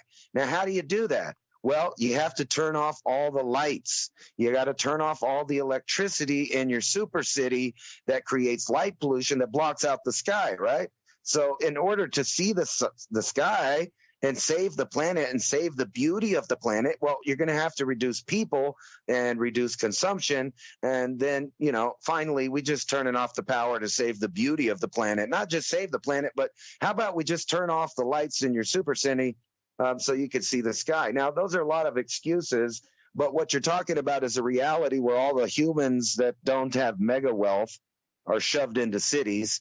They're reduced in power. They eat food that's food-like stuff, and they're given medicine. And this entire thing is set up on a system of biometrics that can't be beat, a complete surveillance system, and a monetary system that's based on your behavior and whether or not you participate. And if you don't have those, you'll be someone on the outside of the city that's in an unauthorized area. So you'll be hunted down like an invasive species. And I think that includes, and think about what they're doing. You have all these billionaires buying up places like in New Zealand and Hawaii and different places that are secluded and have a long geologic history of at least sustainability for, being there. So they know they're there for a long time. And you wouldn't believe probably what's underneath the Rocky Mountains and in the limestone caves of the central United States. And, speaking of that, one thing that's always convinced me that they are going to do some kind of massive emergency, or they're expecting some kind of natural emergency that's going to be so cataclysmic that they prepared some kind of bunker under Andrews Air Force Base, which is the presidential Air Force Base, something so big that they had a pile of dirt that was bigger than the Pyramid of Giza. And when you would drive by it, you'd see these teeny tiny dump trucks driving up to the top to dump more dirt on this big pile. And when you're living there, this dirt is coming from somewhere, right? So it's coming from underground. And if you know how big those dump trucks really are, they're massive. I saw a group of big wide load semis taking just the dump down the road, and it took all 4 lanes, and they had to stop traffic to just move them through there. So that gives you an idea of the size of the dump truck that looked like an ant on top of this hill. And that's not the only place that's doing that. So why are the elite building armored redoubts, building doomsday bunkers? They're building seed vaults and genetic they cataloged all the genes. They're gene vaults, I guess you could say. And they have all of the genetic material necessary to start from scratch on the other end of some kind of large cataclysm. Now, is that going to be man-made? A short nuclear exchange? Are they going to just wait for the population to reduce from all of the programs that are designed to do that? Or is there going to be some kind of cosmic event or solar event that they're planning on or calculating that will give them a hand up in restarting after this great reset that we're living through?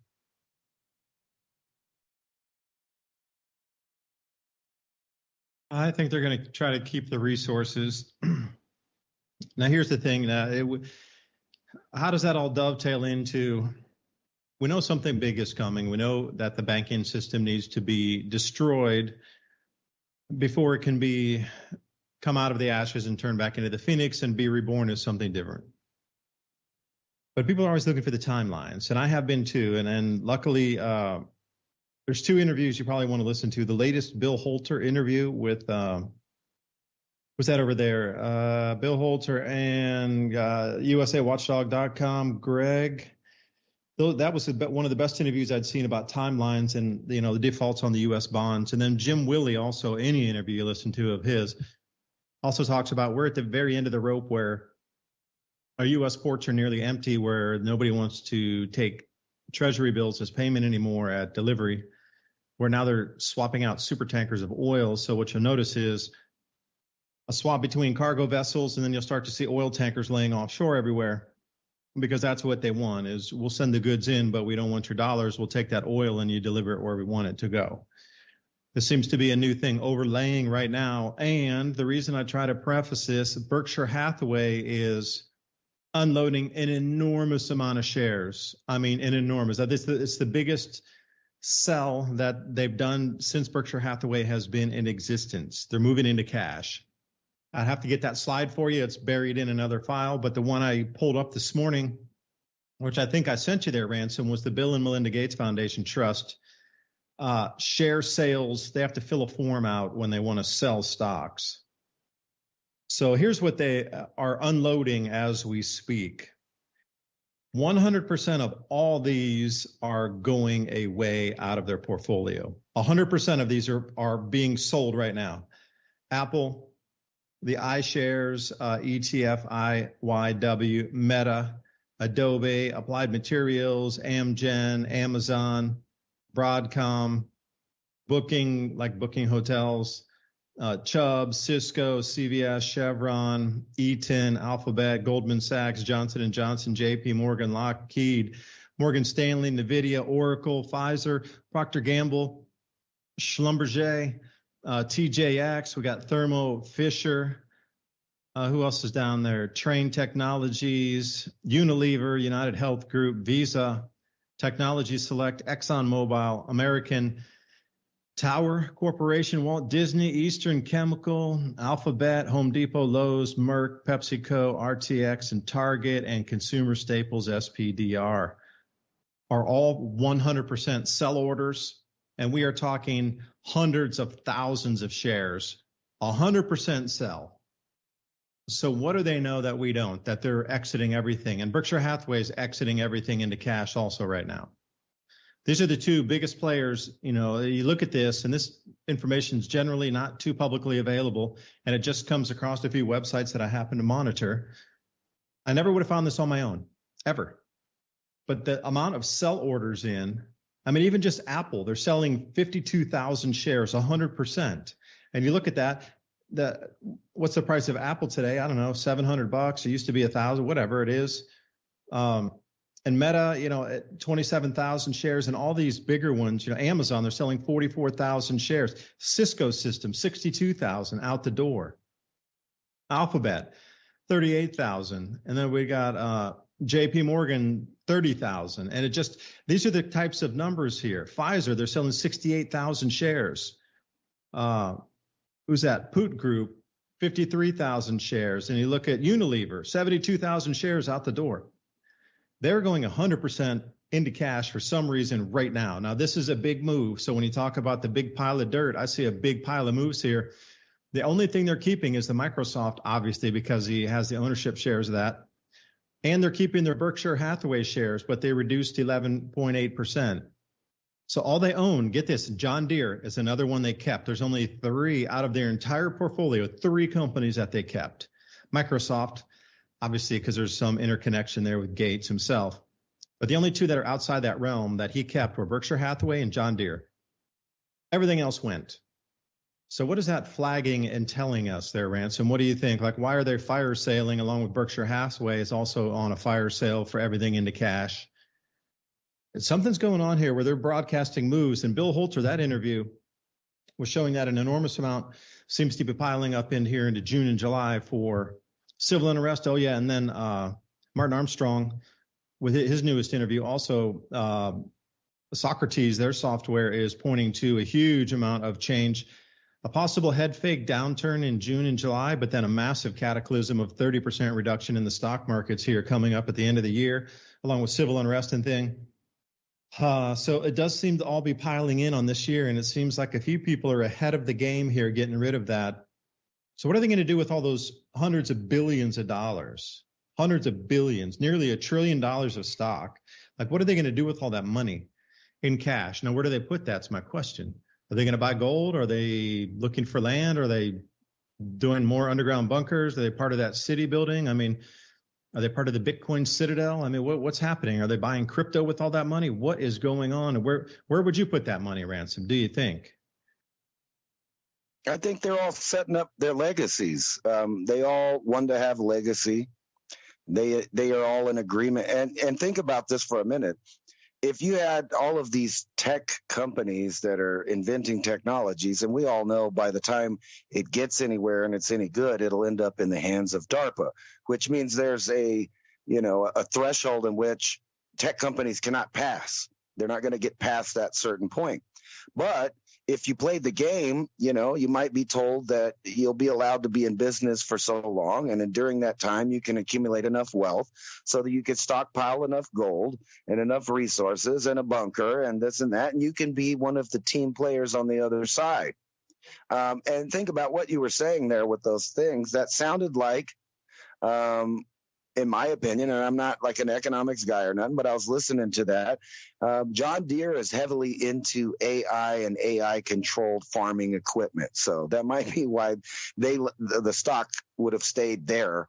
But as far as those other companies, it sounds like they might be anticipating more bank failures but not only a tech bubble pop.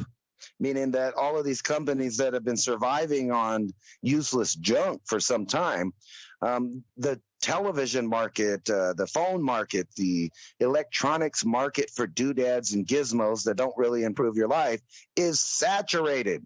Obviously, that has to come to an end at some point, right?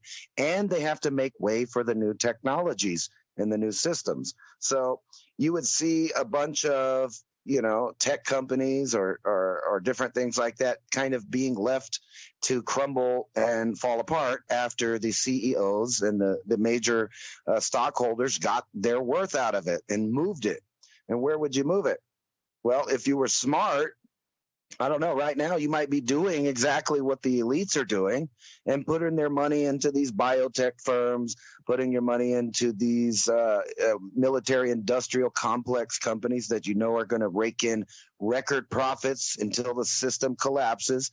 So what happens if you're a black budget government, a breakaway government, and you've been receiving billions and billions or trillions and trillions of unmarked, untraceable tax resources for decades? I think you'd be all right in a collapse, right? Even though the public government or the constitutional republic system and framework would collapse, but not that backup black budget government, not the ones that have controls and strings on all of the technologies, the people that control the regulators.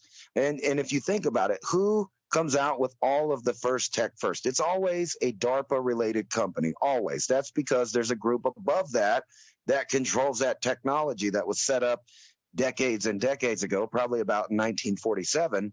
And that kind of alludes to the point that the general public is unaware of the technological level of the people that actually control things.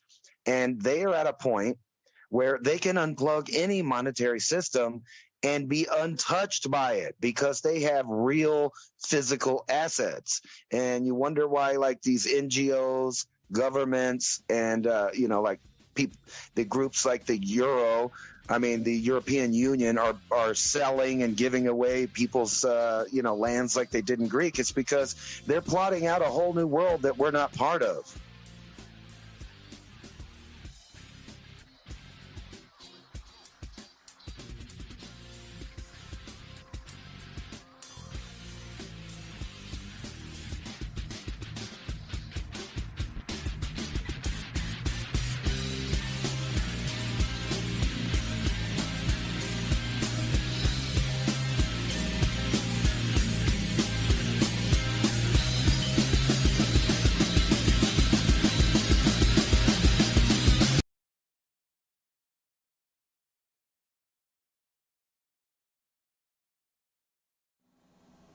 This is Mysteries in the Histories.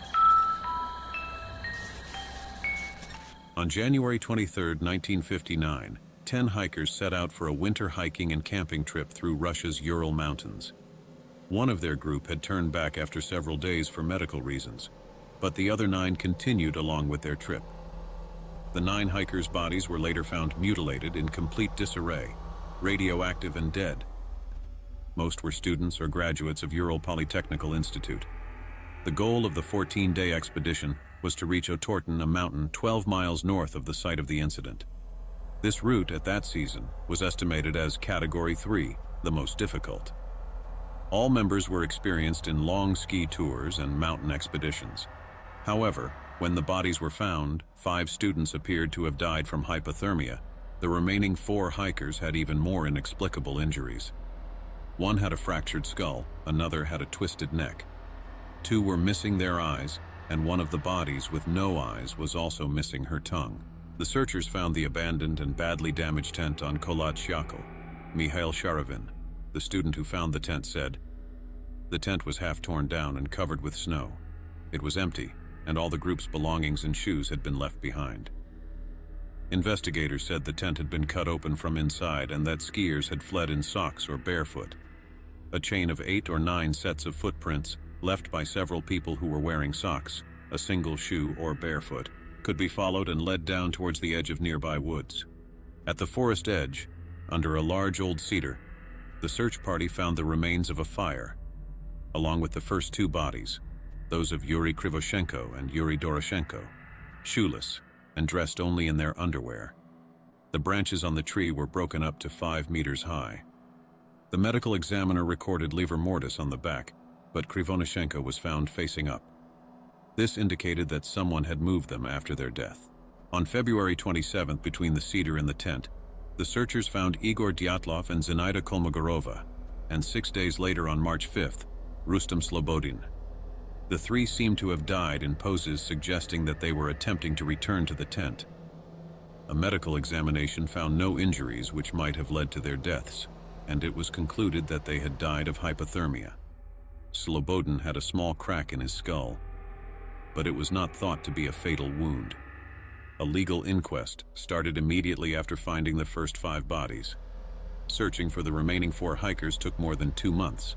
They were finally found on May 5th under 4 meters of snow in a ravine 50 meters farther into the woods from the cedar tree. These 4 were better dressed than the others, and there were signs that those who had died first had apparently relinquished their clothes to the others. Thibaut Brignol was wearing Dubinina's fur coat and hat. Dubinina's was wearing a brown sweater that tested radioactive and was most probably Krivoshenko's. Zolotaryov had Doroshenko's hat, and Kolevatov was wearing Doroshenko's overalls. The waistband of his sweater and lower part of his ski trousers tested radioactive. An examination of the 4 bodies found in May changed the course of the whole investigation. 3 of them had fatal injuries. The body of Thibaut Brignol had major skull damage, and both Dubinina and Zolotaryov had major chest fractures. According to Dr. Boris Vozrojdeny, the force required to cause such damage would have been extremely high. He compared it to the force of a car crash.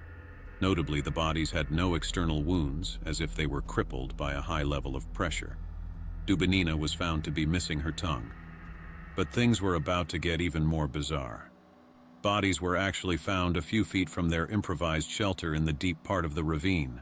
The Dyatlov Pass incident, as it is known, remains a contentious and unsolved mystery.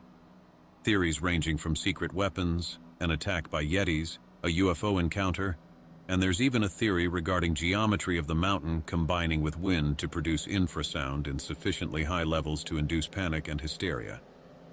But what really happened? Seemingly something terrified these skiers so much they fled from their campsite. What it was, no one knows. But something possibly violent happened, some say supernatural or out of this world. The Dyatlov Pass incident is still one of the great mysteries in the histories. Brought to you by ITM Trading.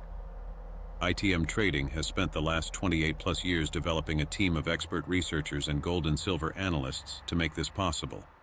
Simply put, we build strategies which are historically proven to protect your wealth and assets through any economic downturn. Call 866-834-1422. That's 866-834-1422.